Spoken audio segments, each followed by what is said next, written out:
إن الحمد لله نحمده ونستعينه ونستغفره ونعوذ بالله من شرور أنفسنا ومن سيئات أعمالنا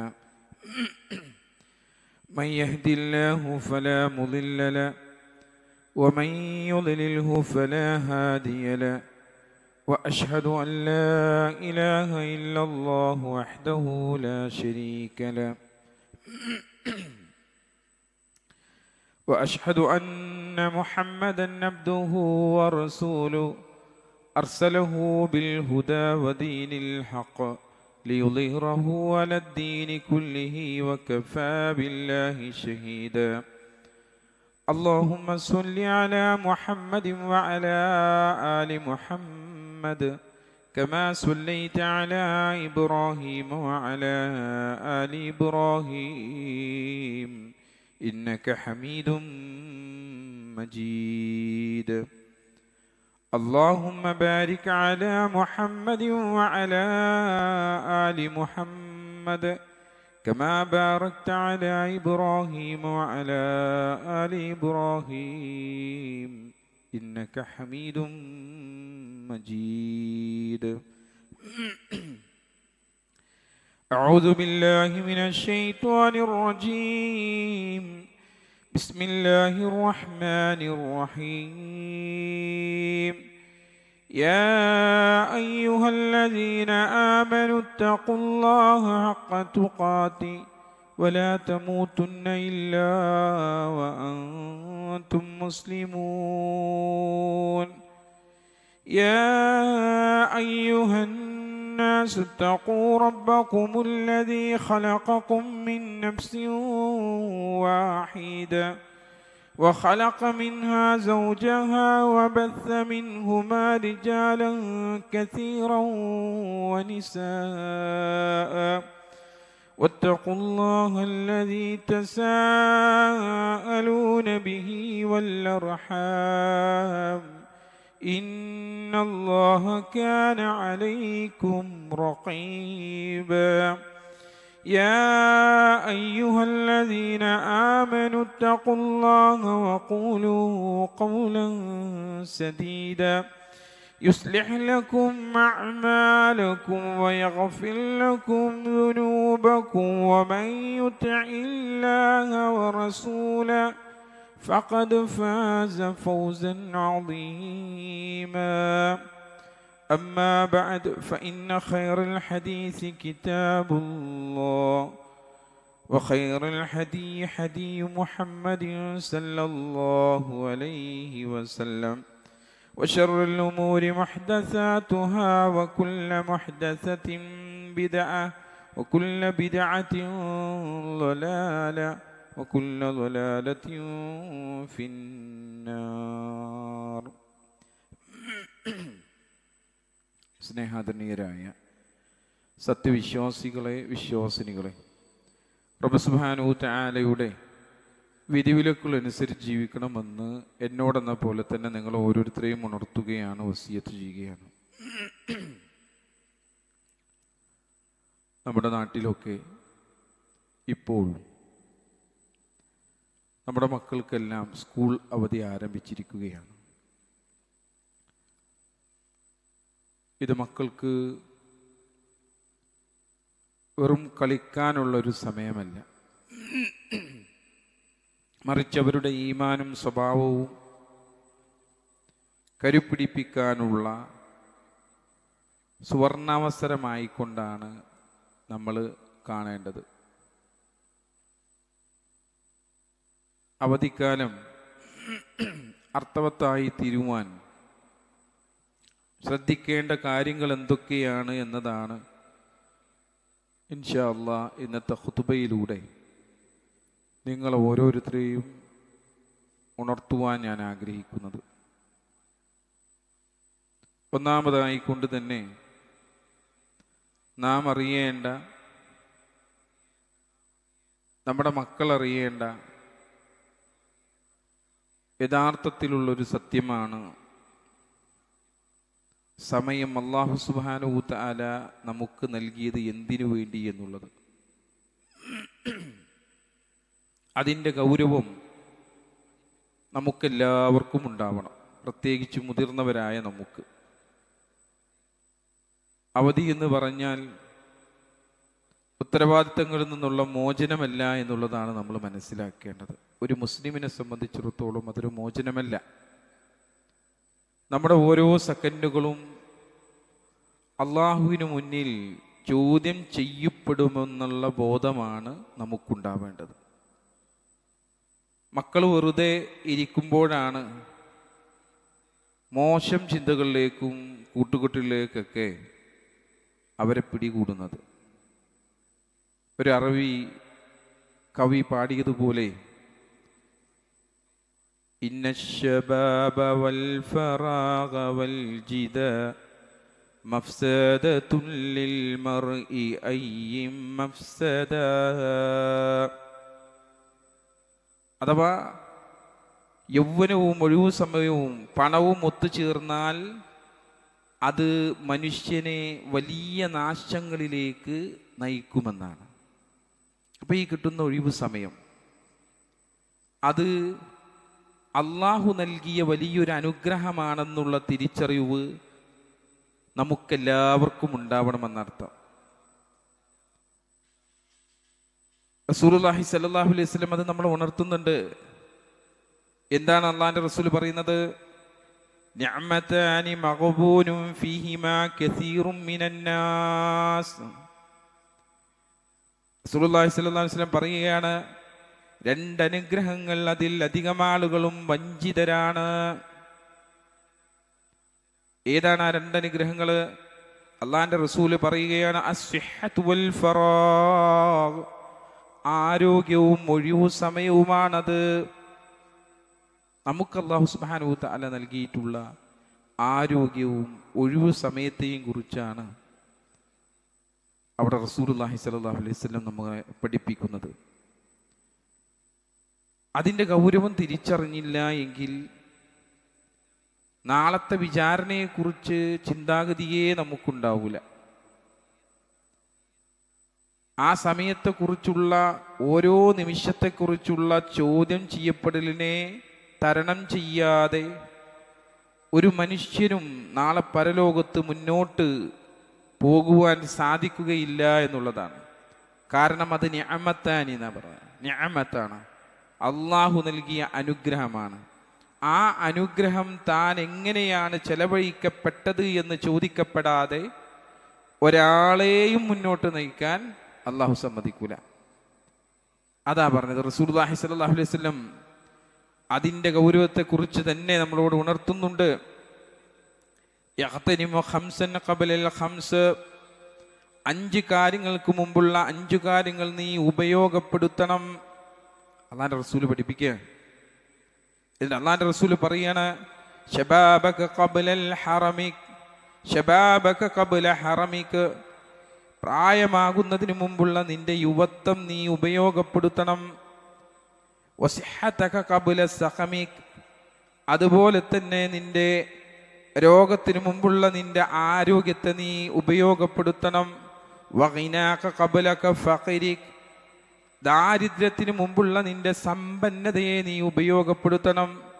എന്നിട്ട് അല്ലാഹുവിന്റെ റസൂൽ പറയാണ്, വഫറാഅക ഖബല ശുഗുലിക്, എന്താ പറഞ്ഞത് അല്ലാഹുവിന്റെ റസൂല്? തിരക്കാകുന്നതിന് മുമ്പുള്ള നിന്റെ ഒഴിവ് സമയത്തെയും നീ എന്ത് ചെയ്യണം? ഉപയോഗപ്പെടുത്തണമെന്ന് പറയാം. തിരക്ക് വരുന്നതിന് മുമ്പുള്ള ഒഴിവ് സമയത്തെയും നീ എന്ത് ചെയ്യണം? ഉപയോഗപ്പെടുത്തണമെന്ന് റസൂലുള്ളാഹി സ്വല്ലല്ലാഹു അലൈഹി വസല്ലം പഠിപ്പിക്കുകയാണ്. അപ്പം എത്രത്തോളം ഗൗരവം ആ സമയത്തിനുണ്ട് എന്നുള്ളത് നമുക്ക് മനസ്സിലാക്കുവാൻ ഒരു പ്രയാസവുമില്ലാതെ അള്ളാഹിൻ്റെ റസൂല് പഠിപ്പിക്കുന്നുണ്ട്. അപ്പോൾ ഈ കിട്ടിയ ഒഴിവ് സമയം കൊണ്ട് ആ സമയത്തിൻ്റെ ഗൗരവത്തെ തിരിച്ചറിയുക എന്നതാണ് ഒന്നാമതായി നാം നിർവഹിക്കപ്പെടേണ്ട കാര്യം. രണ്ടാമത്തത്, ആ ഒഴിവ് സമയത്തെ ഏതിലേക്കാണ് ഉപയോഗപ്പെടുത്തേണ്ടത്?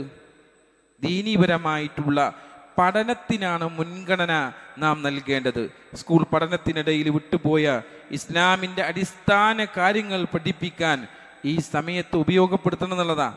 അള്ളാഹുവിനെ കുറിച്ചുള്ള ശരിയായ അറിവ് അതാ കുട്ടികൾക്ക് ഉണ്ടാക്കി കൊടുക്കണം.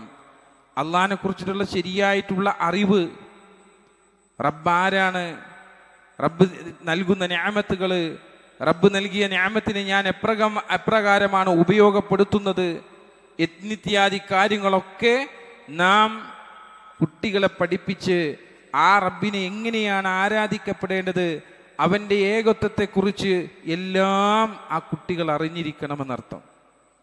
അതുപോലെ തന്നെ നമസ്കാരത്തിൻ്റെ രീതികൾ, മദ്രസ പഠിക്കുന്ന ഒരു കാലത്ത് നിസ്കാരം അങ്ങനെ നിർവഹിച്ചങ്ങനെ പോയിട്ടുണ്ടാവും. അതൊക്കെ ശരിക്കും പോലെ ശരിയാക്കി കൊണ്ടുവരുവാൻ കഴിയുന്ന ഒരു കാലഘട്ടമാണിത്, ഈ വർഷത്തിനിടക്ക് കിട്ടുന്ന ഈ ഒഴിവ് സമയം എന്നുള്ളത്. അതുപോലെ തന്നെ ഖുർആൻ പാരായണം എന്നിവയിൽ മക്കൾക്ക് പരിശീലനങ്ങൾ നൽകാൻ മാതാപിതാക്കൾ എന്നുള്ള നിലക്ക് നമുക്കെല്ലാവർക്കും സാധിക്കണമെന്നാണ്. എന്തുകൊണ്ടാണ്? നന്മ ഉപദേശിച്ചു കൊണ്ടൊരു പ്രവൃത്തി നമ്മൾ നിർവഹിക്കുവാൻ വേണ്ടി തീരുമാനിച്ചു കഴിഞ്ഞാൽ അല്ലാഹു സുബ്ഹാനഹു വ തആല അതിന് അനുഗ്രഹം വർദ്ധിപ്പിക്കുമെന്നുള്ളതാണ്. മൻ യുരിദില്ലാഹ ബിഹി ഖൈറൻ യുഫഖിഹു ഫിദ്ദീൻ. അള്ളാഹു ഒരാൾക്ക് നന്മ ഉദ്ദേശിച്ചാൽ അവനെ ദീനിൽ അറിവുള്ളവനാക്കി തീർക്കുന്ന. അപ്പോ നന്മ നാം ഉദ്ദേശിച്ച് പുറപ്പെട്ടു കഴിഞ്ഞാൽ അള്ളാഹു അറിവുള്ള ആളുകളാക്കി നമ്മളെ തീർക്കുമെന്ന് നമ്മൾ മനസ്സിലാക്കുക. അള്ളാഹു നമ്മെ ഏൽപ്പിച്ച വലിയ അമാനത്തുകളാണ് നമ്മുടെ മക്കൾ എന്ന് പറയുന്നത്. അള്ളാഹു സുബ്ഹാനഹു വ തആല വിശുദ്ധ ഖുർആനിലൂടെ നമ്മളോട് സൂചിപ്പിക്കുന്നില്ലേ, യാ അയ്യുഹല്ലദീന ആമനൂ, അല്ലയോ സത്യവിശ്വാസികളെ, ഖൂ അൻഫുസകും വ അഹ്ലീകും നാറാ. നമ്മളെ രക്ഷപ്പെടുത്താൻ ആദ്യം ഖൂ അൻഫുസകും എന്നാ പറഞ്ഞത്, നിങ്ങളെ രക്ഷപ്പെടുത്തുക. പിന്നെന്താ അല്ലാഹു സുബ്ഹാനഹു വ തആല വിശുദ്ധ ഖുർആനിൽ പറയുന്നത്? വ അഹ്ലീകും നാറാന. എവിടുന്ന? നരകശിക്ഷയിൽ നിന്ന് നിങ്ങളുടെ കുടുംബത്തെയും രക്ഷിക്കണം. അപ്പൊ ഈ മക്കൾ എന്ന് പറയുന്നത് ആരാ? ആ മക്കൾ നമ്മുടെ കുടുംബമാണ്. ആ കുടുംബം എന്നുള്ള നിലക്ക് അവരെയും നമ്മൾ എന്ത് ചെയ്യേണ്ടതുണ്ട്? രക്ഷപ്പെടുത്തി കൊണ്ടുവരേണ്ടതുണ്ട്. അതിനായി നാം പരിശ്രമിക്കേണ്ടതുണ്ട് എന്ന് നമ്മളെ റസൂലുള്ളാഹി സ്വല്ലല്ലാഹു അലൈഹി വസല്ലം പഠിപ്പിക്കുന്നുണ്ട്. അല്ലാഹു സുബ്ഹാനഹു വ തആല അതുകൊണ്ടാണ് നമ്മൾ പറഞ്ഞത്, സലഫു സ്വാലിഹീങ്ങളൊക്കെ അതിനെക്കുറിച്ച് പ്രത്യേകിച്ച് തന്നെ പറയുന്നത് കാണാം. അലി റളിയല്ലാഹു അൻഹു ഈ വിശുദ്ധ ഖുർആനിന്റെ തഫ്സീർ എടുത്തു നോക്കിയാൽ നമുക്ക് കാണുവാൻ സാധിക്കും. അലി റളിയല്ലാഹു അൻഹു ആ വാചകം, നിങ്ങളുടെ കുടുംബത്തെ നരകത്തിൽ നിന്ന് രക്ഷിക്കുക എന്ന ഭാഗത്ത് അലി റളിയല്ലാഹു നൽകിയ വ്യാഖ്യാനം വളരെ പ്രസിദ്ധമായിട്ടുള്ള വ്യാഖ്യാനമാണ്. എന്താണ് അദ്ദേഹം പറഞ്ഞത്? അവർക്ക് നിങ്ങൾ അറിവ് നൽകുകയും അദബ് മര്യാദകൾ പഠിപ്പിക്കുകയും ചെയ്യുക. അതായത് അള്ളാഹുവിനെ കുറിച്ചുള്ള അറിവും ജീവിതത്തിൽ പാലിക്കേണ്ട അച്ചടക്കവും മക്കൾക്ക് നൽകലാണ് അവരെ നരകത്തിൽ നിന്ന് രക്ഷിക്കാനുള്ള വഴി എന്ന് അദ്ദേഹം നമ്മളെ പഠിപ്പിക്കുകയാണ്. അതുപോലെ തന്നെ ഖത്താദാ റളിയല്ലാഹു അൻഹു, അദ്ദേഹത്തിന്റെ അഭിപ്രായം നമുക്ക് കാണാം. താബിഈ പണ്ഡിതനായ ഖത്താദാ റളിയല്ലാഹു അൻഹു ഈ വചനത്തെ വിശദീകരിച്ചു കൊണ്ട് പറഞ്ഞു തരുന്ന കുറച്ച് കാര്യങ്ങളുണ്ട്. എന്താണത് പറയുന്നത്? അള്ളാഹുവിനെ അനുസരിക്കാൻ അവരോട് നീ കൽപ്പിക്കണം. അതുപോലെ തന്നെ അള്ളാഹുവിനെ ലംഘിക്കുന്നതിൽ നിന്ന് അവരെ നീ തടയാൻ നിനക്ക് സാധിക്കണം. അള്ളാഹുവിനെ ലംഘിക്കുന്നതിൽ നിന്ന് തടയുന്നതോടൊപ്പം തന്നെ അള്ളാഹുവിൻ്റെ കൽപ്പനകൾ അനുസരിച്ച് ജീവിക്കാൻ അവരെ സഹായിക്കുകയും വേണം. അള്ളാഹുവിന് എതിരായ കാര്യങ്ങൾ അവരിൽ നിന്ന് ശ്രദ്ധയിൽപ്പെട്ടാൽ അത് തിരുത്തി കൊടുക്കുവാനും നിനക്ക് സാധിക്കണം. അദ്ദേഹം നൽകിയ ഉപദേശം അതാ ഈ ഒരു ആയത്തിന്റെ തഫ്സീറിൽ. അതുപോലെ തന്നെ മുജാഹിദ് റഹ്മഹുല്ല അദ്ദേഹത്തിന്റെ നിരീക്ഷണ പ്രകാരം പറയുന്നത് കാണാം, അള്ളാഹുവിനെ ഭയപ്പെടാൻ തഖ്വ നിങ്ങൾ അവരോട് വസിയത്ത് ചെയ്യുകയും അവരെ നല്ല കാര്യങ്ങൾ പഠിപ്പിക്കുകയും ചെയ്യുക എന്നതാണ് അള്ളാഹു സുബ്ഹാനഹു വ തആല ഇവിടെ ആ വാക്കുകൾ കൊണ്ട് ഉദ്ദേശിച്ചിട്ടുള്ളത് എന്ന് അദ്ദേഹം പറയുന്നത് കാണാം. മഹാനായ ഇബ്നു അബ്ബാസ് റളിയല്ലാഹു അൻഹുവിന്റെ വിശദീകരണം നോക്കിയാൽ നമുക്ക് കാണുവാൻ സാധിക്കും, അള്ളാഹുവിനെ അനുസരിക്കാനും അള്ളാഹുവിനെ സ്മരിക്കാനും പ്രേരിപ്പിക്കുക വഴി നിങ്ങളുടെ കുടുംബത്തെ രക്ഷിക്കുക എന്നാണ് അദ്ദേഹം ഇതിലൂടെ ഉദ്ദേശിക്കുന്നത്, അല്ലേ? അതിലൂടെ ഉദ്ദേശിക്കുന്നത് അപ്രകാരമാണ്. സലഫുകളുടെ വിശദീകരണങ്ങൾക്ക് നമുക്ക് മനസ്സിലാക്കുവാൻ സാധിക്കുന്നത് ഈ വചനത്തെക്കുറിച്ച് മുൻഗാമികൾ പറഞ്ഞിട്ടുള്ള പല കാര്യങ്ങളും നമുക്ക് 3 പോയിന്റുകളിലേക്ക് കൊണ്ടുവരുവാൻ സാധിക്കും. ഒന്നാമത്തെ, ഇസ്ലാമികമായ അടിസ്ഥാന അറിവുകൾ ഹലാലും ഹറാമും അഖീദ മക്കൾക്ക് നൽകൽ നിർബന്ധമാണ് എന്നുള്ളതാണ്. അഖീദ മക്കൾക്ക് നൽകൽ നിർബന്ധമാണ്. എന്താണ് ഹലാല്, എന്താണ് ഹറാമ് എന്ന് കുട്ടികളെ തിരുത്തി പഠിപ്പിക്കുവാൻ നമുക്ക് എന്ത് ചെയ്യണം? സാധിക്കണമെന്നർത്ഥം. അപ്രകാരം പഠിപ്പിച്ചിട്ടില്ല എങ്കിലോ കുട്ടികൾ വഴിതെറ്റിപ്പോകും. രണ്ടാമത്തത് എന്താ അദ്ദേഹം പറഞ്ഞത്? ശിക്ഷണം. ഈ സലഫുകളുടെ ഇതിൽ നിന്ന് നമുക്ക് മനസ്സിലാക്കാൻ പറ്റുന്ന രണ്ടാമത്തെ പോയിന്റ് എന്താ? ശിക്ഷണം നൽകുക, തർബീയത്ത് നൽകുക. വെറും അറിവ് നൽകിയാൽ മാത്രം പോരാന്ന്. എന്താ നൽകേണ്ടി? അവരെ നല്ല സ്വഭാവ ഗുണമുള്ളവരായിക്കൊണ്ട് വളർത്തുകയും ചെയ്യണമെന്നാണ് അദ്ദേഹം പഠിപ്പിക്കുന്നത്. മൂന്നാമത്തെ കാര്യം എന്താണ് അവർ പറയുന്നത്? കുടുംബനാഥൻ സ്വയം അള്ളാഹുവിനെ അനുസരിച്ച് ജീവിച്ചുകൊണ്ട് അവർക്ക് മാതൃകയാവണമെന്ന. നമ്മൾ ആദ്യം ഒരു മാതൃകയായിട്ട് അവർക്ക് മുമ്പിൽ ഉണ്ടാവണം. അല്ലാതെ ഞാനൊന്നും ചെയ്യാണ്ട് എൻ്റെ മക്കളെ നന്നാക്കാൻ വേണ്ടിയിട്ട് ഞാൻ ശ്രദ്ധിച്ചിട്ടുണ്ടെങ്കിൽ അവർ നന്നാവൂല. നമ്മളിൽ നിന്ന് കണ്ടാണ് അവർ പഠിക്കുന്നത് എന്നുള്ളത് നമ്മൾ മനസ്സിലാക്കുക. മക്കൾക്ക് ഭൗതികമായ സൗകര്യങ്ങൾ ഒരുക്കി കൊടുക്കുന്നതിനേക്കാൾ വലിയ ഉത്തരവാദിത്തം അവർക്ക് അള്ളാഹുവിനെ പരിചയപ്പെടുത്തി കൊടുക്കലും പരലോക ശിക്ഷയിൽ നിന്ന് അവരെ സംരക്ഷിക്കലുമാണെന്നാണ് സലഫുകളെല്ലാം നമ്മളെ പഠിപ്പിക്കുന്നത് എന്ന്, നമ്മളെ ഓർമ്മിപ്പിക്കുന്നത് എന്ന് നാം മനസ്സിലാക്കണം സഹോദരങ്ങളെ. മൂന്നാമത്തെ കാര്യം മര്യാദകളും സ്വഭാവ രൂപീകരണങ്ങളുമാണ്. മക്കളെ നല്ല മര്യാദകൾ, അദബ് പഠിപ്പിക്കണം, മര്യാദയുള്ള കുട്ടികളാക്കണം. വലിയവരോടുള്ള ബഹുമാനം, അതേപോലെ തന്നെ ചെറിയവരോട് കാരുണ്യം കാണിക്കുന്ന രൂപത്തിലുള്ള സംസാരത്തിലെ സത്യസന്ധത പുലർത്തുക എന്നിങ്ങനെ ഈ കാര്യങ്ങളൊക്കെ എന്ത് ചെയ്യണം? ശീലമാക്കി കൊണ്ടുവരണമെന്നാ. ബഹുമാനമില്ലാത്തൊരു ജനസമൂഹമായിക്കൊണ്ട് മാറുന്നുണ്ടോ എന്ന് നമ്മൾ സംശയിക്കേണ്ടിയിരിക്കുന്നു. അല്ലേ? കാലത്തിൻ്റെ പോക്കപ്പെന്താ അങ്ങനത്തെ നിലയിലേക്കാണ് പോയിക്കൊണ്ടിരിക്കുന്നത്. മക്കൾക്ക്, ചെറിയ മക്കൾക്ക് വലിയവരോട് ബഹുമാനമില്ലാത്ത രൂപത്തിലുള്ള പെരുമാറ്റങ്ങളാണെന്ന് കണ്ടുകൊണ്ടിരിക്കുന്നതെല്ലാം. അവിടെ നമുക്ക് അവരെ ബഹുമാനമുള്ള കുട്ടികളാക്കി വളർത്തുവാൻ ഈ ഒഴിവ് സമയത്ത് നമ്മൾ ഉപയോഗപ്പെടുത്തേണ്ടതുണ്ട്. ഇബ്നുൽ മുബാറക് റഹ്മഹുല്ലാ പറഞ്ഞതുപോലെ, നഹ്നു ഇലാ ഖലീലിൻ മിനൽ അദബി അഹ്വജു മിന്നാ ഇലാ കസീരിൻ മിനൽ ഇൽം. നമുക്കൊരുപാട് അറിവിനേക്കാൾ ആവശ്യമായിട്ടുള്ളത് അല്പം മര്യാദയാണ്. അദ്ദേഹം പഠിപ്പിക്കുക, അല്പം മര്യാദയാണ് നമുക്ക് യഥാർത്ഥത്തിൽ ആവശ്യമായിട്ടുള്ളത്. അദ്ദേഹം പറയുന്ന ആ വാക്കിൻ്റെ പൊരുൾ നമ്മൾ മനസ്സിലാക്കേണ്ടതുണ്ട്. അറിവിൻ്റെ ജീവൻ മര്യാദയാണ് എന്നുള്ളത് അദ്ദേഹം പഠിപ്പിക്കുകയാണ്. അറിവ് ഒരു വിളക്കാണെങ്കിൽ ആ വിളക്കിൻ്റെ പ്രകാശമാണ് മര്യാദ എന്ന്. അഥവാ എത്ര വലിയ പണ്ഡിതനാണെങ്കിലും പെരുമാറ്റത്തിലും സ്വഭാവത്തിലും മര്യാദയില്ലെങ്കിൽ ആ അറിവ് കൊണ്ട് സമൂഹത്തിനോ വ്യക്തിക്കോ ഒന്നും എന്തില്ല, ഒരു ഗുണവും ചെയ്യൂലെന്ന്. അതുപോലെ തന്നെ അഥവില്ലാത്ത അറിവ് അപകടമാണ് എന്നുള്ള സൂചന അദ്ദേഹം തരുന്നുണ്ട്. അഹങ്കാരത്തിലേക്കും തർക്കങ്ങളിലേക്കും നയിക്കുന്ന അറിവിനേക്കാൾ ഉത്തമം മനുഷ്യനെ വിനയാന്വിതനാക്കുന്ന കുറഞ്ഞ അറിവും കൂടിയ മര്യാദകളുമാണെന്ന. കുറഞ്ഞ അറിവും കൂടിയ മര്യാദകളുമാണെന്ന. മര്യാദ ഉണ്ടെങ്കിൽ ആ അറിവ് എത്ര ചെറുത് കിട്ടിയാലും അത് ഉപകാരപ്പെടും. അഥവാ അദബ് പഠിപ്പിക്കാണ്ടാണ് നമ്മൾ കുട്ടികളെ വളർത്തിക്കൊണ്ടുവരുന്നത് എങ്കിൽ ഒരിക്കലും എത്ര അറിവ് അവർക്ക് കൊടുത്തിട്ടും കാര്യമില്ലാന്ന്. എത്ര തന്നെ അറിവ് അവർക്ക് കൊടുത്തിട്ടും പഠിപ്പിച്ച് വലുതാക്കിയിട്ടൊന്നുമില്ല, കാര്യമില്ല. മര്യാദ പഠിപ്പിക്കാതെ ആ കുട്ടികളെ മര്യാദ ഉള്ളവരാക്കി തീർക്കുക എന്നുള്ള ഒരു സമയം കൂടിയാണെന്ത് നമുക്ക് ഈ കിട്ടിയിട്ടുള്ള സമയം എന്ന് നമ്മൾ തിരിച്ചറിയേണ്ടതുണ്ട് സഹോദരങ്ങളെ. അദ്ദേഹത്തിൻ്റെ കാലം പറയാണ്, 30 വർഷം ഞാൻ മര്യാദകൾ പഠിച്ചു, 20 വർഷം ഞാൻ അറിവ് നേടിയെന്ന. അദ്ദേഹത്തിൻ്റെ ജീവിത കാലഘട്ടത്തെ തന്നെ എടുത്തു നോക്കുമ്പോൾ പറഞ്ഞു തരുന്നത് അതാ. 30 വർഷം അദ്ദേഹം മര്യാദയാണ് പഠിച്ചത് 30 വർഷത്തിന്. പിന്നെ 20 വർഷമാണ് എന്ത് ചെയ്യുന്നത്? അദ്ദേഹം ചെയ്യുന്നത് അറിവുകൾ നേടിയതെന്ന്. അപ്പോൾ അദ്ദേഹത്തിൻ്റെ അറിവുകളേക്കാൾ കൂടുതൽ എന്താണ്? മര്യാദ പഠിക്കുക എന്നുള്ളതായിരുന്നു എന്നുള്ളത് നമ്മൾ തിരിച്ചറിയണം. അപ്പം നമ്മുടെ കുടുംബജീവിതത്തിലും പൊതുപ്രവർത്തനങ്ങളിലും അറിവിനേക്കാൾ കൂടുതൽ ആളുകൾക്ക് ശ്രദ്ധിക്കുന്നത് നമ്മുടെ പെരുമാറ്റമാണ് എന്നുള്ളത് തിരിച്ചറിവാണ് നമുക്കുണ്ടാകേണ്ടത്. പ്രത്യേകിച്ച് മക്കളെ വളർത്തുമ്പോഴും മറ്റുള്ളവർക്ക് സന്ദേശങ്ങൾ കൈമാറുമ്പോഴൊക്കെ സ്നേഹത്തോടെയുള്ള പെരുമാറ്റത്തിനാണ് അറിവിനേക്കാൾ സ്വാധീനം ചെലുത്താൻ സാധിക്കുക എന്നുള്ളത് നാം തിരിച്ചറിയണം എന്നർത്ഥം.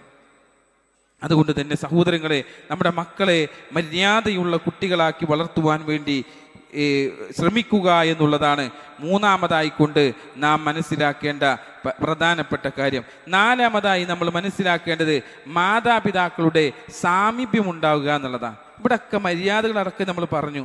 ഈ സാമീപ്യം ഇല്ല എന്നുണ്ടെങ്കിൽ അതുകൊണ്ട് നമുക്കൊരു കാര്യം ഉണ്ടാവില്ല. കുട്ടികളുമായിട്ടുള്ള സാമീപ്യം. മക്കളെ വെറുതെ ട്യൂഷൻ ക്ലാസ്സിലേക്കോ അല്ലെങ്കിൽ ക്യാമ്പുകളിലേക്കൊക്കെ അയച്ചാൽ മാത്രം പോരാ, അതൊക്കെ അയക്കണം. നമ്മൾ അയക്കണ്ടെന്നല്ല പറഞ്ഞത്, അയക്കണം. ക്യാമ്പുകളിലേക്കൊക്കെ അയച്ച് തന്നെയാണ് നമ്മൾ ചെയ്യേണ്ടത്. അങ്ങനെയൊക്കെ പഠിച്ചു വരുന്ന മക്കളുണ്ടല്ലോ, ആ മക്കളോടൊപ്പം നമുക്ക് ഇരിക്കുവാൻ സാധിക്കണം. അപ്പോഴാണ് മക്കളെ മാറ്റിയെടുക്കാൻ നമുക്ക് സാധിക്കുക. അവരെ കേൾക്കാൻ നമ്മൾ തയ്യാറാവണം. റസൂലുള്ളാഹി സ്വല്ലല്ലാഹു അലൈഹി വസല്ലം അദ്ദേഹത്തിൻ്റെ പേരമക്കളോടും അവരോട് കാണിച്ച വാത്സല്യത്തെക്കുറിച്ച് നമുക്ക് പാഠങ്ങൾ പഠിപ്പിച്ചു തരുന്നുണ്ട്. ഹസൻ റളിയല്ലാഹു അൻഹു, ഹുസൈൻ റളിയല്ലാഹു എന്നിവരെ തോളിലേറ്റിക്കൊണ്ട് അവരോടൊപ്പം കളിച്ചും നബി സല്ലല്ലാഹു അലൈഹി വസല്ലം സമയങ്ങൾ ചെലവഴിക്കാറുണ്ട്. ഇതൊരു മാതൃകയാണ്. അള്ളാഹിൻ്റെ റസൂൽ എല്ലാ കാര്യത്തിലും നമുക്ക് മാതൃകയാണ്. അവരുമായിട്ടുള്ള ആ കളികളിലൂടെയൊക്കെ സമയം ചെലവഴിക്കാൻ നമുക്ക് സാധിക്കണം.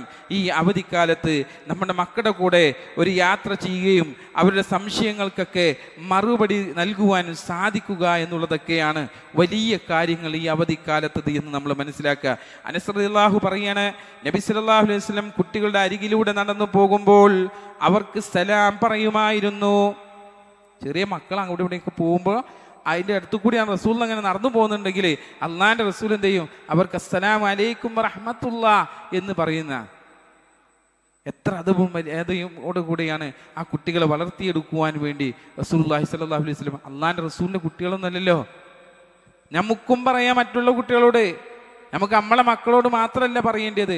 അത് ചെറിയ മക്കൾ അവിടെ ഇവിടെയൊക്കെ പോകുന്നുണ്ടെങ്കിൽ അപ്പോൾ അവർക്ക് അസ്സലാമു അലൈക്കും റഹ്മത്തുള്ളാഹി എന്ന് പറയുന്നൊരു ശീലം ഉണ്ടാക്കി കൊടുക്കാൻ നമുക്ക് പറ്റണം എന്നർത്ഥം. ഇത് മറ്റുള്ളവരെ മക്കളൊക്കെ കാണുമ്പോൾ അതൊക്കെ ഒഴിവാക്കിയിട്ട് നമ്മളെ മക്കളോട് മാത്രം, അങ്ങനെയല്ല, എല്ലാവരോടും അങ്ങനെ ആയിരിക്കണം എന്നുള്ളതാണ്. കുട്ടികളോട് കർക്കശമായിട്ട് പെരുമാറുന്നതിന് പകരം അവരോട് വാത്സല്യം കാണിക്കാനാണ് പ്രവാചകൻ സല്ലല്ലാഹു അലൈഹി വസല്ലം എന്ത് ചെയ്യുന്നത്? നമ്മളെ പഠിപ്പിക്കുന്നത്. നബി സല്ലല്ലാഹു അലൈഹി വസല്ലം തൻ്റെ പേരമക്കളെ ഉമ്മ വെക്കുന്നത് കണ്ടപ്പോൾ ഒരു ഗ്രാമീണൻ പറയുന്നൊരു വാക്കുണ്ട്, എനിക്ക് 10 മക്കളുണ്ട്, ഞാൻ ആരെയും ഇതുവരെ ഉമ്മ വെച്ചിട്ടില്ല. അദ്ദേഹം പറയാണ്, എനിക്ക് 10 കുട്ടികളുണ്ട്, പക്ഷേ ഞാൻ ആരെയും ഇതുവരെ ഉമ്മ വെച്ചിട്ടില്ല എന്ന് റസൂലുള്ളാഹിനോട് പറഞ്ഞു. അപ്പോൾ റസൂലുള്ളാഹി സ്വല്ലല്ലാഹു അലൈഹി വസല്ലം പറയുന്നുണ്ട്, മല്ലാ യർഹമു ലാ യുർഹം, കരുണ കാണിക്കാത്തവനോട് കരുണ കാണിക്കപ്പെടുകയില്ല.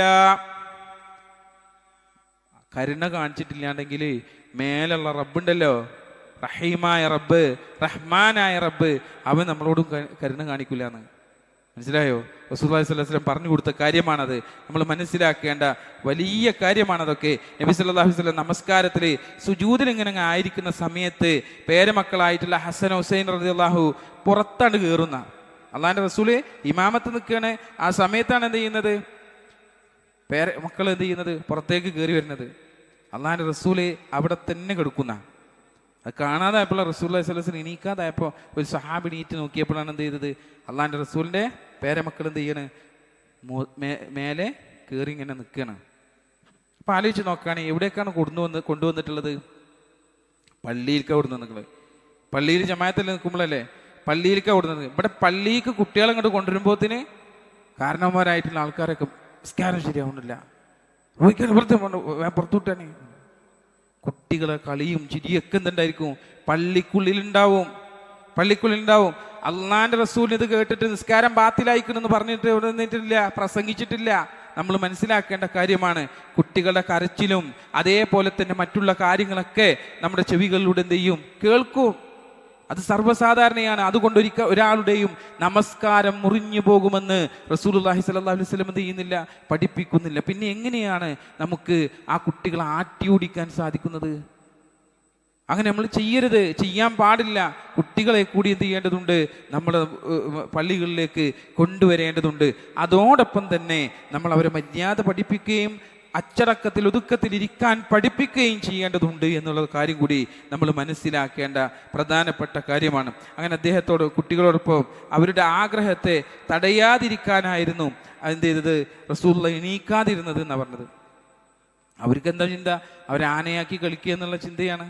അപ്പോൾ ആ ചിന്തയിൽ അവരുടെ ആഗ്രഹത്തെ തടയണ്ട എന്ന് കരുതിയിട്ട് റസൂലുള്ള സുജൂദിൽ തന്നെ കിടന്നത് എന്ന് നമുക്ക് പണ്ഡിതന്മാർ പറഞ്ഞു തരുന്നത് കാണുവാൻ സാധിക്കും. ഇബ്നു അബ്ബാസ് റളിയല്ലാഹു പിന്നെ ഒരിക്കൽ കുട്ടിയായിരിക്കുന്ന സമയത്ത് റസൂലുള്ളാഹി സ്വല്ലല്ലാഹു അലൈഹി വസല്ലമയുടെ അരികിലാണ് ഇരിക്കുന്നത്. റസൂലുള്ളാഹി അരികിലിരിക്കുന്നുണ്ട്. ഇപ്പുറത്തൊക്കെ ഇടത് ഭാഗത്തൊക്കെ റസൂലുള്ളാഹിന്റെ ഇടത് ഭാഗത്തൊക്കെ മുതിർന്ന ആളുകളാണ്. പ്രായം കൂടുതലുള്ള ആളുകൾ. ഇബ്നു അബ്ബാസ് റളിയല്ലാഹു അൻഹു വളരെ ചെറിയ കുട്ടിയാണ്. ആ സമയത്താണ് എന്ത് ചെയ്യുന്നത്, റസൂലുള്ളാഹിന്റെ വലതു ഭാഗത്ത് ഇരിക്കുന്നത്. അള്ളാഹിന്റെ റസൂലിനെ ഒരു സഹാബി ഇരുന്നിട്ട് എന്ത് ചെയ്തു, പാലിന്റെ പാത്രം കൊണ്ടു കൊടുത്ത് റസൂലുള്ളാഹിക്ക് കുടിക്കാൻ വേണ്ടി കൊടുത്തു. അള്ളാഹിന്റെ റസൂലുണ്ട് ഒരു സാധനം കുടിച്ചു കഴിഞ്ഞാൽ വേഗം ബാക്കിയുള്ള സദസ്സിലുള്ള എല്ലാവർക്കും അത് വിതരണം ചെയ്യാന്നുള്ള ഏറ്റവും നല്ല സ്വഭാവം. ആ റസൂലുള്ളാഹി സ്വല്ലല്ലാഹു അലൈഹി വസല്ലം എന്ത് ചെയ്തു, കുട്ടിയല്ലത്. അപ്പൊ ആ സമയത്ത് വലതാണല്ലോ എപ്പോഴും മുന്തിക്കേണ്ടത്. ആ സമയത്ത് റസൂലുള്ള ഇബ്നു അബ്ബാസ് റളിയല്ലാഹു അൻഹു ചോദിക്കുന്നുണ്ട്, ഞാൻ ഈ പാലിന്റെ പാത്രം മുതിർന്ന ആൾക്കാരാണല്ലോ ഇടത് ഭാഗത്തുള്ളത്, അവർക്ക് കൊടുത്തോട്ടെ എന്ന് ചോദിക്കുന്നുണ്ട്. പക്ഷെ ഇബ്നു അബ്ബാസ് റളിയല്ലാഹു അൻഹു എന്ത് ചെയ്തില്ല, അത് സമ്മതിച്ചില്ല എന്നാ. അദ്ദേഹം അത് സമ്മതിച്ചില്ല. അദ്ദേഹം എന്ത് ചെയ്തു, അദ്ദേഹം പറഞ്ഞു എനിക്ക് തന്നെയാണ് അത് വേണ്ടതെന്ന് പറഞ്ഞു.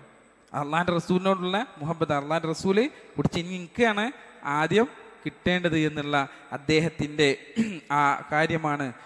ആ പാൽപാത്രം ആ കുട്ടിക്ക് തന്നെ റസൂലുള്ളാഹി സ്വല്ലല്ലാഹു അലൈഹി വസല്ലം എന്ത് ചെയ്യാണ്, കൊടുക്കുകയാണെന്നാണ്. ആലോചിച്ച് നോക്കാൻ നിങ്ങൾ. എത്ര അല്ല അവിടെ ഇരിക്കി, ഇവിടെ വലിയ ആൾക്കാരുണ്ട് അങ്ങോട്ട് കൊടുക്കട്ടെ എന്ന് പറഞ്ഞിട്ട് ഇടത്തു ഭാഗത്ത് കൊടുത്തോ? ഇല്ല. അവിടെ മര്യാദ എങ്ങനെയാണോ എന്നുള്ളത് അത് ആ മര്യാദ ചോദിച്ചു നോക്കി, പക്ഷേ അത് സമ്മതിച്ചില്ല. അപ്പം അത് അവിടെ തന്നെയാണ് നടപ്പാക്കേണ്ടത് എന്ന് റസൂലുള്ളാഹി സ്വല്ലല്ലാഹു അലൈഹി വസല്ലം നമ്മളെ പഠിപ്പിക്കുന്നുണ്ട് എന്നുള്ള കാര്യം നമ്മൾ മനസ്സിലാക്കേണ്ടതുണ്ട്. ഉപദേശങ്ങൾ മാത്രമായിട്ട് നമ്മൾ മാറുന്നുണ്ടോ എന്ന് നമ്മളെല്ലാവരും പരിശോധിക്കണം. ഉപദേശം മാത്രം ഇങ്ങനെ കൊടുക്കാൻ വേണ്ടിയിട്ട് നടക്കുന്ന ആളുകളാവുക. മക്കളോട് ഖുർആൻ ഓതാൻ പറയുക, എന്നിട്ട് നമ്മൾ എന്ത് ചെയ്യുക, ഖുർആൻ പാരായണം ചെയ്യാതിരിക്കുക. ഖുർആൻ ചോദറ എന്ന് പറയണ ഒച്ചപ്പാടിരുന്നു പേരൻ്റെ ഉള്ളിൽ നിന്ന്.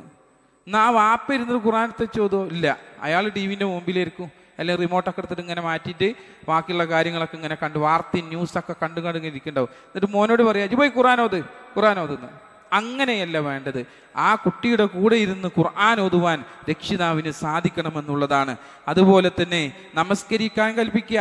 പള്ളിക്ക് ജമാഅത്തിന്റെ സമയത്തിന് പോയിട്ടില്ലെങ്കിൽ ചീത്ത അറിയാ, പോയിട്ട് പള്ളിയിൽ വാങ്ങി കൊടുക്കണേക്കില്ലേ, ഇജ്ജ് പള്ളിക്ക് കണ്ടു പോയിക്കാ. അങ്ങനെയല്ല വേണ്ടത്. നമ്മൾ കൈ പിടിച്ചിട്ട് ഒലുവെടുത്ത് നമ്മൾ വീട്ടിൽ നിന്ന് ഒലുവെടുത്ത് ആ കുട്ടിയെ അത് കണ്ടു പഠിച്ചു കഴിഞ്ഞാൽ അവരെന്ത് ചെയ്യും, അവരും ഒലുവെടുക്കും, നമ്മുടെ കൂടെ കൊണ്ടുപോവുകയാണ് നമ്മൾ ചെയ്യേണ്ടത്. അങ്ങനെയാണ് നമ്മൾ എന്ത് ചെയ്യേണ്ടത്, കുട്ടികളെ കൽപ്പിക്കേണ്ടത്. ഇബ്നു ഹുസൈമി റഹ്മഹുല്ല പറഞ്ഞത്, നിങ്ങൾ നിങ്ങളുടെ മക്കളെ സംസാരത്തിലും പ്രവൃത്തിയിലും സത്യസന്ധത പഠിപ്പിക്കാൻ നിങ്ങൾ ശ്രദ്ധിക്കണം. അവരോട് സംസാരിക്കുകയാണെങ്കിൽ കളവ് പറയാതിരിക്കണം. അവർക്ക് വാഗ്ദാനം നൽകുകയാണെങ്കിൽ അത് ലംഘിക്കാതിരിക്കുകയും ചെയ്യണമെന്നാണ്. സത്യസന്ധത ആയിരിക്കണം. കളവ് പറയുക, എന്തെങ്കിലും സാധനങ്ങൾ കൊണ്ടുവന്ന് തരാന്നറിയാം, വീട്ടിൽ നിന്ന് ജിന്നത് ചെയ്താൽ എനിക്ക് ഇന്ന സാധനം ഞാൻ കൊണ്ടുവന്ന് തരാൻ അറിയാം, എന്നിട്ട് എന്ത് ചെയ്യുക, അത് കൊടുക്കാണ്ടിരിക്കുക. അതോടുകൂടി ആ കുട്ടി പഠിച്ചതെന്താ, ആ കുട്ടി എന്താ പഠിച്ചത്, ഇതേപോലെ എനിക്കും പറയാം, മറ്റുള്ളവരോട് ഇതേപോലെ എനിക്കും ചെയ്യാം. അതാണ് ആ കുട്ടി എന്ത് ചെയ്യുന്നത്, ആ വാപ്പയിൽ നിന്ന് ആദ്യമായി കൊണ്ട് പഠിക്കുന്നത്. അപ്പം അവന് കേടായ പിന്നെ തല്ലിയിട്ട് കാര്യമുണ്ടാ, പിന്നെ ഉസ്താദിനെ വിളിച്ച് പറഞ്ഞിട്ട് കാര്യമുണ്ടാ. വാപ്പാൻ്റെ അടുത്താണ് ആദ്യത്തെ മാറ്റങ്ങൾ ഉണ്ടാവേണ്ടത് എന്ന് പണ്ഡിതന്മാർ നമ്മളെ പഠിപ്പിക്കുന്നത് കാണുവാൻ സാധിക്കും. അബി സുഫിയാൻ റഹ്മഹുല്ല സന്താനത്തെ മര്യാദ പഠിപ്പിക്കുന്നവരോട് പറയുന്നത് എന്താ, സന്താനത്തിൻ്റെ പ്രഥമ സംരക്ഷണം നീ സ്വന്തത്തെ നന്നാക്കുന്നതിലാണ്. നമ്മൾ നന്നാവണമെന്ന്. എന്താണ് നിശ്ചയം, അവരുടെ നയനങ്ങൾ നിങ്ങൾക്ക് മേൽ ബന്ധിക്കപ്പെട്ടിരിക്കുന്നു. അവരുടെ കണ്ണുകൾ എന്തുണ്ട്, നമ്മുടെ മേലുണ്ട്. നമ്മളിങ്ങനെ അവരിങ്ങനെ കളിച്ചിങ്ങനെ ഓടി നടക്കുകയായിരിക്കും വീട്ടിൻ്റെ ഉള്ളിലൊക്കെ, പക്ഷെ അവരുടെ രണ്ട് നയനങ്ങളും നമ്മളെ മേൽ ബന്ധിക്കപ്പെട്ടിട്ടുണ്ട് എന്നാ. രക്ഷിതാവിൻ്റെയും മാതാവിൻ്റെയും മേൽ ബന്ധിക്കപ്പെട്ടിട്ടുണ്ട്. അവരെന്താണോ ചെയ്യുന്നത് അതൊക്കെ അവർക്ക് നന്മയാണ്.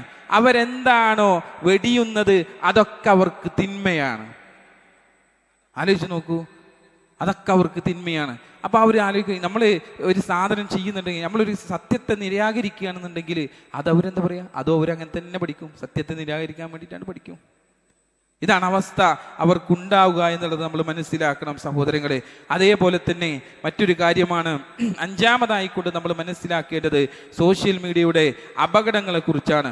മക്കളുടെ കയ്യിലുള്ള മൊബൈൽ ഫോണുകൾ അവർക്ക് നന്മയുടെ വാതിലായോ അതോ നരകത്തിലേക്കുള്ള പടവായോ മാറുന്നുണ്ടോ എന്ന് മാതാപിതാക്കൾ ശ്രദ്ധിക്കണമെന്നുള്ളതാണ്.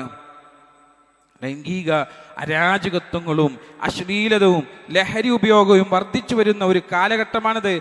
കൂട്ടുകാരോടൊപ്പം പോകുന്നു എന്നാ പറയാ, ഞാൻ എൻ്റെ കൂട്ടുകാരൊപ്പം ഒന്ന് പോയിട്ട് വരട്ടമ്മ, അല്ലെങ്കിൽ ഉപ്പ ഞാനൊന്ന് കൂട്ടുകാരെ കൂടെ പോയിട്ട് വരാന്ന് പറഞ്ഞിട്ട് ഒരു പോക്കാണ്ട് പോകും അല്ലേ. ആ മക്കൾ എവിടേക്കാണ് പോകുന്നത് എന്ന് അന്വേഷിക്കേണ്ട ബാധ്യത രക്ഷിതാവിനുണ്ട് എന്നാ. ആ കുട്ടികള് എങ്ങോട്ടാണ് പോയത് എന്ന് അന്വേഷിക്കേണ്ട ബാധ്യത രക്ഷിതാവിനുണ്ട്. ഇല്ല എങ്കിൽ അത് അപകടത്തിലേക്കുള്ള പോക്കുകളാണ്. അതുപോലെ തന്നെ ഗെയിമുകളും സോഷ്യൽ മീഡിയകളുമായി നമ്മുടെ മക്കള് ഒഴിവ് സമയത്ത് കൊല്ലുന്നുണ്ടോ എന്ന് നമുക്ക് പരിശോധിക്കാൻ സാധിക്കണം. അതിനൊക്കെ ചില നിയന്ത്രണങ്ങൾ വരുത്തുവാൻ നമുക്ക് സാധിക്കണം. ഇൻ്റർനെറ്റ് ഉപയോഗിച്ച് വൈകി ഉറങ്ങുന്ന മക്കളാണോ നമ്മുടെ കുട്ടികളെന്ന് നമുക്ക് പരിശോധിക്കാൻ സാധിക്കണം. റസൂലുള്ളാഹി സ്വല്ലല്ലാഹു അലൈഹി വസല്ലം പറയുന്നുണ്ട്, ഇന്നി ലിഅമഖ്തർ റജുൽ അൻ അറാഹു ഫാരിഅൻ ലൈസ ഫീ ശൈഉം മിൻ അമലിദ് ദുനിയ വലാ അമലിൽ ആഖിറ.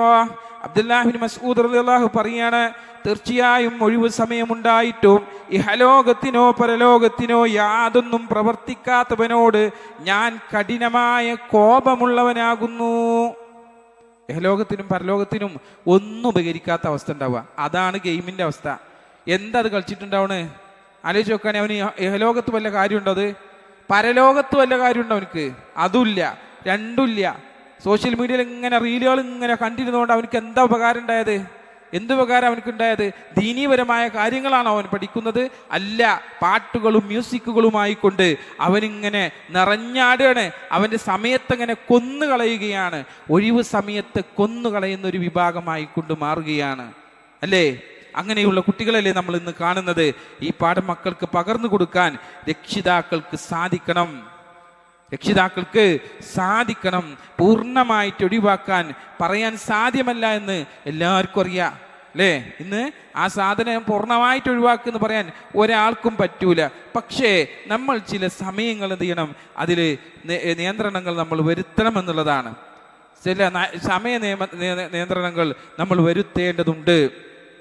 അബൂ സഈദ് ഖുദരി റളിയല്ലാഹു നിവേദിച്ച ഹദീസിൽ പറയണേ, അദ്ദേഹം പറയാൻ നബി സല്ലല്ലാഹു അലൈഹി വസല്ലം പറയുന്നത് ഞാൻ കേട്ടിട്ടുണ്ട്, നിങ്ങളിൽ ആരെങ്കിലും ഒരു തിന്മ കണ്ടാൽ തൻ്റെ കൈകൊണ്ട് അവൻ അത് തടഞ്ഞുകൊള്ളട്ടെ.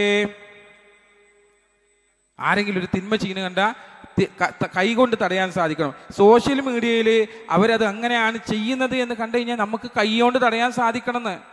കൈകൊണ്ട് തടയാൻ നമുക്ക് സാധിക്കണം. രക്ഷിതാക്കൾ എന്നുള്ള നിലക്ക് അവർക്കത് സാധിക്കണം. അതിന് കഴിഞ്ഞില്ലെങ്കിൽ തൻ്റെ നാവ് കൊണ്ട് തടയട്ടെ. ശകാരിച്ചും നമുക്ക് എന്ത് ചെയ്യാം? അതിനെ മാറ്റി നിർത്താം. ഇനി അടിക്കാൻ പറ്റാത്തൊക്കെ ഒരു പ്രായമുണ്ട്, അടിക്കാൻ പറ്റാത്ത പ്രായം അല്ലേ? കുറച്ചൊക്കെ ഉണ്ട്, പൊങ്ങാരം വെച്ചിട്ട് കഴിഞ്ഞിട്ടുണ്ടെങ്കിൽ എന്താവും? അവനെ പിന്നെ അടിക്കാൻ പറ്റില്ല.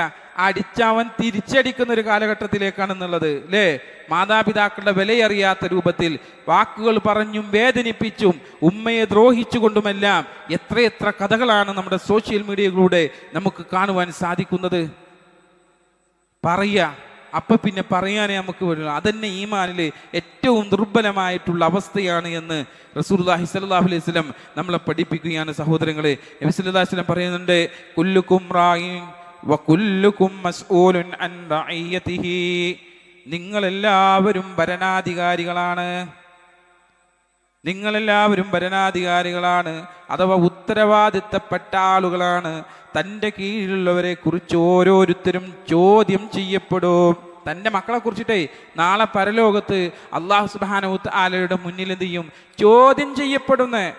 മനസ്സിലായല്ലോ? ഉത്തരവാദിത്തമുണ്ട് നമുക്ക് പറഞ്ഞിട്ടുള്ളത്. ഉത്തരവാദിത്തമുണ്ട്. അതുകൊണ്ട് മക്കളുടെ കാര്യത്തിൽ നാം വളരെയധികം ശ്രദ്ധിക്കേണ്ടതുണ്ട് സഹോദരങ്ങളെ.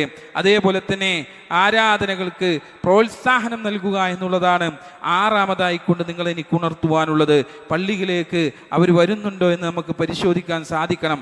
ജമാഅത്തുകളിലേക്ക് അവരെ കൂടെ കൂട്ടുവാൻ നമുക്ക് സാധിക്കണം. ലുഖ്മാനുൽ ഹക്കീം തൻ്റെ കുഞ്ഞുമകന് നൽകിയ 10 ഉപദേശങ്ങൾ അള്ളാഹു വിശുദ്ധ ഖുർആനിൽ എടുത്തു കൊടുത്തിട്ടുണ്ട്. അതിൽ ഒന്ന് എന്താണ് പറയുന്നത്? അവിടെ പറയുന്നത് കാണാം, യാ ബുനയ്യ അഖിമിസ് സ്വലാഹ്, എൻ്റെ കുഞ്ഞുമകനെ നീ നമസ്കാരം മുറ പോലെ നിർവഹിക്കുക. പറയാൻ പറ്റിയിട്ടുണ്ടോ മക്കളോട്? മോനെ നിസ്കാരം നീ മുറ പോലെ നിർവഹിക്കണം, വാ എൻ്റെ കൂടെ, നമസ്കാരത്തിനുള്ള സമയമായിട്ടുണ്ട്, നമുക്ക് 2 പേർക്കും കൂടി പള്ളിയിലേക്ക് പോകാമെന്ന് പറഞ്ഞുകൊണ്ട് അവനെ കൈപിടിച്ച് കൊണ്ടുപോകുവാൻ നമുക്ക് സാധിച്ചിട്ടുണ്ടോ? അതല്ല മക്കളെ മാത്രം വിടുന്ന സ്വഭാവക്കാരാണോ എന്ന് നമ്മൾ മനസ്സിലാക്കേണ്ടതുണ്ട്. ഷെയ്ഖ് സ്വാലിഹ് അൽ ഫൗസാൻ ഹഫിദഹുല്ലാഹ് ഒരു ചോദ്യത്തിനുള്ള മറുപടി ആയിക്കൊണ്ട് പറയുന്നത് കാണാം, അത് തീർച്ചയായും അവനെയും കൂട്ടി പള്ളിയിലേക്ക് പോകണമെന്ന, അങ്ങനെ നമസ്കാരം ഇതര നന്മകളിലായി അവരെ ഘട്ടം ഘട്ടമായിട്ട് വളർത്തുവാൻ നിനക്ക് സാധിക്കണം. ഇതാണ് യഥാർത്ഥ ശിക്ഷണം നൽകുക എന്ന. യഥാർത്ഥത്തിലുള്ള ശിക്ഷണം എന്നൊക്കെ പറഞ്ഞത് അതാ, അല്ലാതെ വേറുള്ള കാര്യങ്ങൾക്ക് വേണ്ടിയിട്ടില്ല. വേറുള്ള അടിച്ചുപൊളി കൊണ്ടുപോവുക, സിനിമ കാണാൻ കൊണ്ടുപോകുക, ഇതിനൊക്കെ അല്ല ശിക്ഷണം നൽകുക എന്ന് പറയുന്നത്. നമ്മൾ നമസ്കാരങ്ങളും നന്മകളും ചെയ്യാൻ അവനെ പ്രോത്സാഹിപ്പിക്കുക എന്നുള്ളതാണ്. അത് നമ്മൾ മനസ്സിലാക്കേണ്ടതുണ്ട്. അവനെ വിരിപ്പിൽ ഉപേക്ഷിച്ച് പോകരുതെന്ന് അദ്ദേഹം പറഞ്ഞത്. പള്ളിയിൽ ഇറങ്ങുന്ന സമയത്ത് സുബൈയുടെ സമയമായിരിക്കും, പ്രായം 10 വയസ്സ് കഴിഞ്ഞിട്ടുണ്ടാവും. അപ്പോൾ ഇങ്ങനെ ഒരു നോട്ടാ, അവൻ കിടന്നുറങ്ങുകയാണല്ലോ, അന്നാ പിന്നെ അവനെ വിളിക്കേണ്ട ആവശ്യമില്ല, ഞാനണ്ട് ഇറങ്ങട്ടെ എന്ന് തോന്നരുത് എന്ന്. അത് ആ ശിക്ഷണമല്ല, അത് യഥാർത്ഥത്തിലുള്ള ശിക്ഷണമല്ല, നരകത്തിലേക്കുള്ള ശിക്ഷണമാണ് എന്നുള്ളത് നമ്മൾ തിരിച്ചറിയേണ്ടതുണ്ട്. അവനെ വിളിച്ചുണർത്തി അവനെ എന്തെങ്കിലും കാര്യങ്ങൾ പറഞ്ഞിട്ടാണെങ്കിലും അവിടെ നിന്ന് പള്ളിയിലേക്ക് കൊണ്ടുപോകുവാൻ വേണ്ടിയാണ് ശ്രദ്ധിക്കേണ്ടത് എന്ന് മനസ്സിലായോ? കാരുണ്യവും സൗമ്യതയൊക്കെ വിചാരിച്ച് അവനെ വഞ്ചിക്കുകയാണ് യഥാർത്ഥത്തിൽ അങ്ങനെ ചെയ്യുന്നത് എന്ന് ഷെയ്ഖ് ഫൗസാൻ റഹ്മഹുല്ലാഹ് നമ്മളോട് പഠിപ്പിക്കുകയാണ്. അതുപോലെ തന്നെ മതപഠനത്തിനുള്ള അവസരങ്ങൾ ഒരുപാട് നമ്മളുടെ ഈ സമയത്തുണ്ടാവും. ഈ സമയത്ത് മതപഠനത്തിനുള്ള മോറൽ സ്കൂളുകളുടെ നോട്ടീസുകളും കാര്യങ്ങളും ഫിറ്റ് ചെയ്തിട്ടുണ്ടാവും. ഇവിടെയൊക്കെ ഇങ്ങനെ ഒട്ടിച്ചു വെച്ചിട്ടുണ്ടാവും. അവിടേക്ക് വിളിക്കുക, നമ്പറിൽ വിളിക്കുക, മക്കളെ ആ മോറൽ സ്കൂളുകളിലേക്ക് ചേർത്താൻ വേണ്ടിയിട്ട് ശ്രദ്ധിക്കുക. ഇസ്ലാമിക് ഓർഗനൈസേഷൻ്റെ സ്റ്റുഡൻറ് വിഭാഗം ആളുകൾ ആ രൂപത്തിലുള്ള പ്രവർത്തനങ്ങൾ നിർവഹിച്ചു കൊണ്ടിരിക്കുന്നുണ്ട്. നമ്മുടെ പള്ളിയുടെ കേന്ദ്രത്തിലും അപ്രകാരം, അല്ലെങ്കിൽ നമ്മുടെ മണ്ഡലത്തിൻ്റെ കേന്ദ്രത്തിലും അപ്രകാരം കാര്യങ്ങളുണ്ടാകും. ആ സമയത്ത് കുട്ടികളെ തടഞ്ഞു നിർത്താതെ, ഞങ്ങൾക്ക് അവിടെ പോവാണ്ട് ഇവിടെ പോവാണ്ട് എന്ന് പറഞ്ഞിട്ട് നിർത്താതെ ആ കുട്ടികളെ മോറൽ സ്കൂളിലേക്ക് 3-4 ദിവസത്തിന് വേണ്ടിയാണെങ്കിലും അവരെ പറഞ്ഞയച്ച് ആ ഇൽമുകളൊക്കെ നേടിയെടുക്കുവാനുള്ള അവസരം ഒരുക്കി കൊടുക്കുക. എന്നാൽ നാളെ റബ്ബിൻ്റെ മുമ്പിൽ നിങ്ങൾക്ക് ചോദ്യങ്ങൾ വരുമ്പോൾ പറയാം, എൻ്റെ റബ്ബേ, ഞാൻ ഇപ്രകാരം അവനോട് പറഞ്ഞു നോക്കിയിട്ടുണ്ട്, ഇപ്രകാരം ഞാൻ അവനെ കൊണ്ട് ചേർത്ത് നോക്കിയിട്ടുണ്ട് നാഥാ, പിന്നീട് എൻ്റെ കൈകളിലല്ലോ നാഥാ, നിന്റെ കൈകളിലാണല്ലോ അവരുള്ളത് എന്ന് നമുക്ക് പറയാൻ സാധിക്കും. പരിപൂർണമായിട്ടുള്ള ശ്രമം നമ്മുടെ കയ്യിൽ ഈ ഒഴിവ് സമയത്ത് നാം മക്കളുടെ കാര്യത്തിൽ നടത്തിയിട്ടില്ല എങ്കിൽ നാളെ റബ്ബിൻ്റെ മുമ്പിൽ കോടതിയിൽ ഉത്തരം പറയേണ്ടതുണ്ട് എന്നുള്ള വലിയ പാഠമാണ് ഇന്നത്തെ ഖുതുബയിലൂടെ നിങ്ങളെ ഞാൻ ഉണർത്തുന്നത്. അല്ലാഹു സുബ്ഹാനഹു വ തആല അവൻ്റെ ശരിയായ ദീന് മനസ്സിലാക്കി ജീവിതം മുന്നോട്ട് നയിക്കുന്നവരുടെ കൂട്ടത്തിൽ എന്നെയും നിങ്ങളെയും എല്ലാം ഉൾപ്പെടുത്തി അനുഗ്രഹിക്കുമാറാവട്ടെ.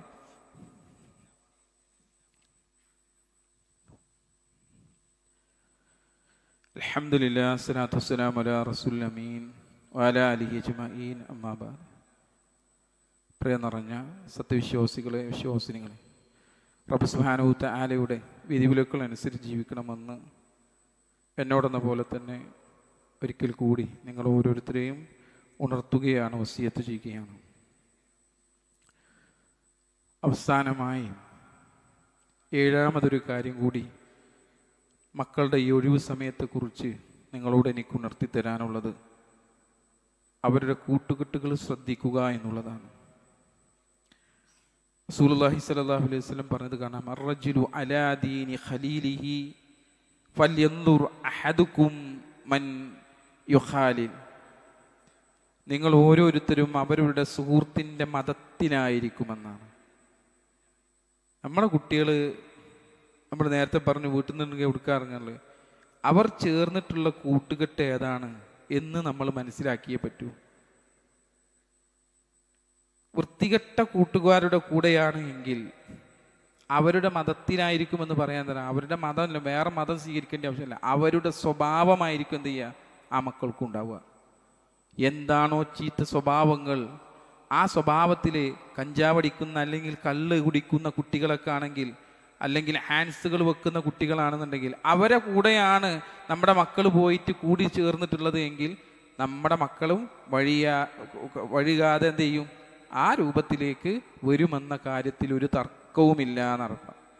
അപ്പം അത്തരത്തിലുള്ള കൂട്ടുകെട്ടുകളിലേക്ക് മക്കളെ ഒരിക്കലും കൊണ്ടുപോയി ഇടാൻ പാടില്ല. അതിനാൽ ഓരോരുത്തരും ആരുമായിട്ടാണ് കൂട്ടുകൂടുന്നത് എന്ന് നോക്കിക്കൊള്ളട്ടെ എന്ന് ആരുടെ കൽപ്പനയാ? റസൂലുള്ളാഹി സ്വല്ലല്ലാഹു അലൈഹി വസല്ലമയുടെ കൽപ്പനയാണ്. നമ്മുടെ മക്കൾ എവിടെ പോയിട്ട് കൂട്ടുകൂടുന്നത് എന്നുള്ളത് നോക്കേണ്ട ബാധ്യത ആർക്കുണ്ട്? നമുക്കുണ്ട്. നമ്മുടെ കൂട്ടും എവിടെയാണെന്നുള്ളത് നോക്കേണ്ടതുണ്ട്. ഇതൊക്കെ അതിനോട് വ്യാഖ്യാനിക്കാൻ പറ്റുന്ന കാര്യങ്ങളാണ് നമ്മൾ മനസ്സിലാക്കേണ്ടതുണ്ട് സുഹൃത്തുക്കളെ. അതുകൊണ്ട് നമുക്ക് ചെയ്യാൻ കഴിയുന്ന കാര്യങ്ങൾ എന്താണെന്ന് വെച്ചാൽ വീട്ടിലെല്ലാവരും ചേർന്നിട്ടൊക്കെ ഖുർആൻ പഠിക്കാൻ വേണ്ടിയിട്ടൊക്കെ ഒന്ന് ശ്രദ്ധിക്കുക.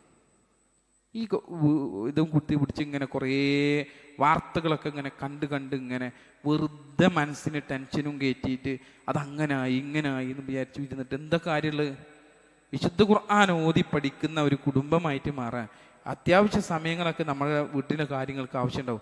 അതൊക്കെ കണ്ട് തീർത്ത് കഴിഞ്ഞ് ഒരു സമയം ഉണ്ടാക്കിയിട്ട് വരും മക്കളെ, നമുക്ക് എല്ലാവർക്കും കൂടി ഒന്ന് ഖുർആനൊക്കെ ഒന്ന് ഇരുന്ന് ഊതി പഠിക്കല്ലേ എന്ന് പറഞ്ഞുകൊണ്ട് ആ കുട്ടികളെ അടുത്തിരുത്തിയിട്ടൊന്ന് വായിച്ചു കൊടുക്കാൻ, അല്ലെങ്കിൽ നമ്മളത് ഊതിയിട്ടൊന്ന് അർത്ഥം പറഞ്ഞു കൊടുക്കാൻ. ഒരായത്താണെങ്കിൽ ആ ഒരായത്ത് അങ്ങനെ ചെയ്യാൻ നമുക്ക് എന്ത് ചെയ്യണം?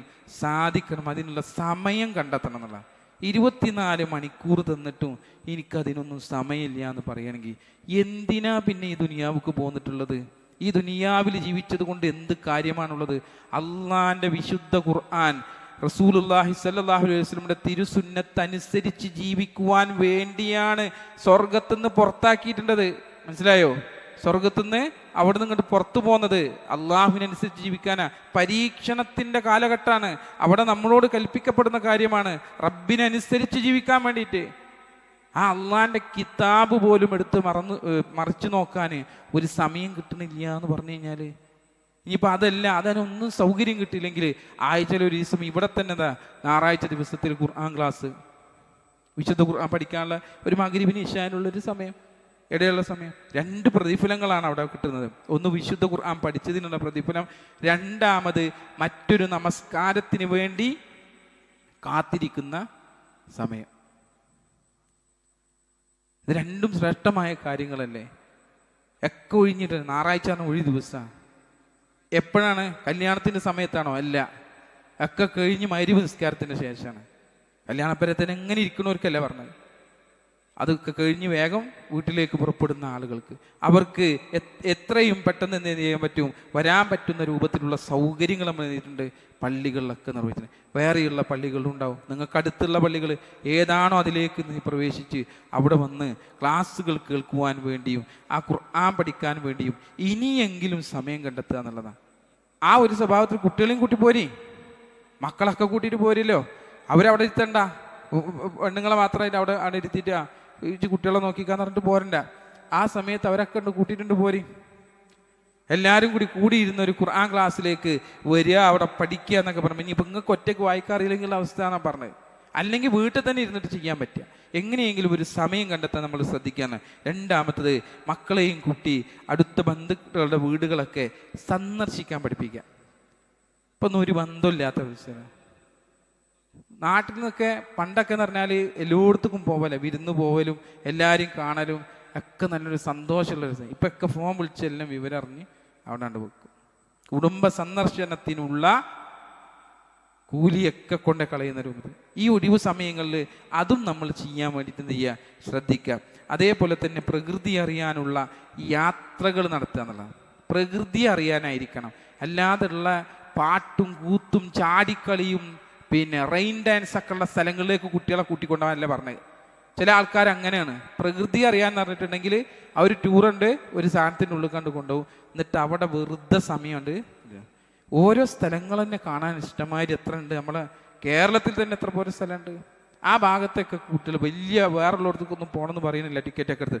നിങ്ങൾ കേരളത്തിൽ തന്നെയുള്ള എത്ര സ്ഥലങ്ങൾ നോക്കി ആ സ്ഥലങ്ങളൊക്കെ ഒന്ന് പോയി കാണിച്ചെടുക്കുമ്പോൾ അതിൻ്റെ കൂടെ ഒരു അറിവും കൂടി വേണം. എന്താണ്? എൻ്റെ റബ്ബ് സുബ്ഹാനഹു വ തആല സൃഷ്ടിച്ചു വെച്ചിട്ടുള്ള വൈവിധ്യങ്ങൾ എന്തെല്ലാമാണെന്ന് നോക്കൂ എന്ന് പറയാൻ നമുക്ക് സാധിക്കണം. അല്ലാഹു സുബ്ഹാനഹു വ തആലയെ അതിൽ നിന്ന് തിരിച്ചറിവ് കൊടുക്കുവാൻ നമുക്ക് സാധിക്കുക എന്നുള്ളതാണ്. അത്തരത്തിലുള്ള കാഴ്ചകളൊക്കെ കാണാനും കുട്ടികളുമായിട്ട് സംസാരിക്കുവാനൊക്കെ നമുക്ക് സാധിക്കണം. സോഷ്യൽ മീഡിയ ഉപയോഗത്തിന് ഒരു സമയക്രമം ക്രമീകരിക്കുക എന്നുള്ളതാണ് നാലാമതായി നമ്മൾ ശ്രദ്ധിക്കേണ്ടത്. ഇന്ന സമയം മുതൽ ഇന്ന സമയം വരെ നിനക്കതിലേക്ക് നോക്കാം, അല്ലെങ്കിൽ നിനക്ക് ഇന്ന കാര്യങ്ങൾ പഠിക്കുക എന്ന് നമുക്ക് പറഞ്ഞു കൊടുക്കാൻ പറ്റണം. ഒരു തീരുമാനം നമ്മളെ കയ്യിലില്ല എന്നുണ്ടെങ്കിൽ നമ്മൾ എത്ര കാത്തു സൂക്ഷിച്ച സാധനമാണെന്നുണ്ടെങ്കിലും അത് പോകും, കിട്ടൂല, നമ്മളെ കയ്യിൽ കിട്ടൂല. അതുകൊണ്ട് ഞാൻ പറഞ്ഞത് അതിനൊരു സമയക്രമം എന്ത് ചെയ്യുക? കൊടുക്കുക. ഇന്ന സമയം മുതൽ ഇന്ന സമയം വരെ. ചിലപ്പോൾ ഫുട്ബോൾ കാണാൻ ഇഷ്ടമുള്ള കുട്ടികളായിരിക്കും, ഫുട്ബോൾ കാണാനൊക്കെ ഇഷ്ടമുള്ള, കാണാൻ പറ്റാത്ത കാര്യമൊന്നുമല്ല, ഫുട്ബോളൊന്നും കാണാൻ പറ്റാത്ത കാര്യമില്ല. പക്ഷെ അതൊക്കെ കാണുവാൻ സമയങ്ങൾ എന്ത് ചെയ്യണം, ഏർപ്പെടുത്തി കൊടുക്കും. പരിപൂർണമായി അതിലേക്ക് മുഴുകിച്ചേരുന്ന അവസ്ഥ എന്ത് ചെയ്യരുത്, കുട്ടികൾക്ക് കൊണ്ടു കൊടുക്കരുത്. അങ്ങനെയുള്ള കാര്യങ്ങളൊക്കെ നമ്മൾ ശ്രദ്ധിച്ച് കൈകാര്യം ചെയ്യാൻ വേണ്ടിയിട്ട് നമ്മൾ ശ്രദ്ധിക്കുക. അതുപോലെ തന്നെ ദീനീപരമായിട്ടുള്ള ക്ലാസ്സുകളും കാര്യങ്ങളൊക്കെ കേൾക്കുന്ന ഒരു വിഭാഗമാക്കി, ഇന്ന സമയം വരെ ഇത് കണ്ടു കഴിഞ്ഞാൽ എനിക്ക് ഇന്ന സമയം വരെ ഇന്ന കാര്യമാണ്. അത് തിന്മ കാണാനല്ല, നന്മയുള്ളത് തന്നെ പല കാര്യങ്ങളുണ്ടാവും. ആ കാര്യങ്ങൾ കണ്ടു കഴിഞ്ഞാൽ നിനക്ക് ഇന്ന സമയം വരെയാണ് എന്നുള്ളത് പറഞ്ഞിട്ട് ആ സമയത്ത് പഠിക്കാനും ഇതാക്കാനൊക്കെ അവരെ സജ്ജീകരിച്ച് നിർത്തുക എന്നുള്ളതൊക്കെയാണ് നമ്മൾ ശ്രദ്ധിക്കേണ്ട പ്രധാനപ്പെട്ട കാര്യം സഹോദരങ്ങളെ. അതുകൊണ്ട് ഈ ഒഴിവു സമയത്തെ നമ്മുടെ മക്കളെ, കുടുംബത്തെ ഉപയോഗപ്പെടുത്തുന്ന ആളുകളാക്കി തീർക്കാൻ നമുക്ക് സാധിക്കും. നന്മയിൽ ഉപയോഗപ്പെടുത്തുന്ന ആളുകളായി കൊണ്ടുവരുവാൻ നമുക്ക് സാധിക്കണം. അല്ലാഹു സുബ്ഹാനഹു വ തആല അതിനെ നാം ഏവരെയും അനുഗ്രഹിക്കുമാറാവട്ടെ. നമ്മളൊന്ന് വന്നു പോയിട്ടുള്ള ചെറുതും വലുതുമായ എല്ലാ തെറ്റുകുറ്റങ്ങളും അല്ലാഹു സുബ്ഹാനഹു വ തആല പുറത്തു മാപ്പാക്കി തരട്ടെ. രോഗികളായിട്ടുള്ള ഒരുപാട് ആളുകൾ നമുക്കിടയിലുണ്ട്. അല്ലാഹു അവർക്കെല്ലാം ശിഫ നൽകട്ടെ. പ്രത്യേകിച്ച് നമ്മുടെ ജാമിഅ അൽ ഹിന്ദിൻ്റെ കമ്മിറ്റി മെമ്പറൊക്കെ ആയിട്ടുള്ള ഹബീബ് റഹ്മാൻ, അഡ്വക്കേറ്റ് ഹബീബ് റഹ്മാൻ്റെ മകൻ കുറച്ച് ദിവസങ്ങൾക്ക് മുമ്പ്, 2 ദിവസം മുമ്പ് പുറത്ത് വിദേശത്ത് അവിടെ കുഴഞ്ഞു വീഴുകയും 15 വയസ്സേ ആയിട്ടുള്ളൂ. അല്ലെങ്കിൽ എത്ര കുറഞ്ഞ പ്രായമാണല്ലോ. അറ്റാക്കുമായി ബന്ധപ്പെട്ട കാര്യമാണ് കുട്ടിക്ക്, അത്ര ചെറിയ കുട്ടിക്ക് ഒരു. അപ്പോൾ അതുമായിട്ട് ബന്ധപ്പെട്ട് ഇപ്പോൾ ഒരു ഹോസ്പിറ്റലിലൊക്കെയാണ്. അല്ലാഹു സുബ്ഹാനഹു വ തആല ആ കുട്ടിക്ക് പരിപൂർണമായ ശിഫ നൽകി അനുഗ്രഹിക്കട്ടെ. അതുപോലെ തന്നെ നമ്മുടെ ഒരു സുഹൃത്തുണ്ട്, അതിൻ്റെ പേരക്കുട്ടിക്ക്, ചെറിയ കുട്ടിയാണ്, അവനും ഈ തോളത്തൊരു മുഴ വന്നിട്ട് വല്ലാണ്ട് പ്രയാസങ്ങൾ, ഇപ്പോൾ അതിൻ്റെ റിസൾട്ടും കാര്യങ്ങളൊക്കെ വന്നപ്പോൾ പ്രയാസത്തിലായിരിക്കുകയാണ്. അവർക്കും അല്ലാഹു സുബ്ഹാനഹു വ തആല ശിഫ നൽകി അനുഗ്രഹിക്കട്ടെ. അല്ലാഹുമ്മ ഗ്ഫിർ ലിൽ മുഅ്മിനീന വൽ മുഅ്മിനാത്ത് വൽ മുസ്ലിമീന വൽ മുസ്ലിമാത്ത് അൽ അഹ്യാഹു മിൻഹും വൽ അംവാത്ത് ഇന്നക മുജീബുദ് ദഅവാതി യാ ഖാദിയൽ ഹാജാത്ത്. اللهم أعز الإسلام والمسلمين وأذل الشرك والمشركين. ربنا آتنا في الدنيا حسنة وفي الآخرة حسنة وقنا عذاب النار. آمين برحمتك يا أرحم الراحمين. وأقم الصلاة.